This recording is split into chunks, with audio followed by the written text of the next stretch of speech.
Bwana, mambo ni vipi? Mambo ni aje mwana Hot Data 24 na mwana New Trending.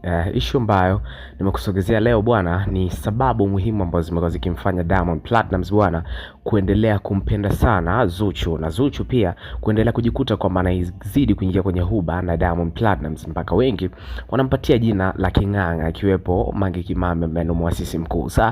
Sababu ya kwanza bwana ni kwamba Diamond Platnumz bwana kuna vitu vingi ambavyo umepitia kwenye mahusiano, na kitu cha kwanza ni kuhusiana na kwamba mwanamke wake anakuwa anajishughulisha na masuala ya ushirikina kwa lengo la kuweza kumkamata Diamond Platnumz azidi kuendelea kumpenda yeye peke yake na vitu kama hivyo. Hiyo ni moja kati ya kesi ambayo ilishawahi kutokea kwa moja kati ya mpenzi wake ambaye alishawahi kuwa naye, na aliweka wazi pia kwa kuweza kuiongelea. Zuchu ameonekana hayuko katika upande huo wa masuala ya kiushirikina, lakini pia kitu kingine ambacho kimekuwa kikimfanya Diamond Platnumz azidi kuvutiwa sana na Zuchu ni namna ya kipaji chake kilivyo kwenye masuala ya muziki. Amekuwa akitunga muziki mzuri, lakini pia mashairi yake yamekuwa bora muda wote, amezidi kuwavutia watu wengi sana. Hichi ni kitu pekee ambacho kinazidi kumfanya pia Diamond Platnumz aone kwamba kuipoteza tunu hii ya Zuchu kwa upande wake katika masuala ya kimahusiano ni kupoteza kitu kikubwa sana.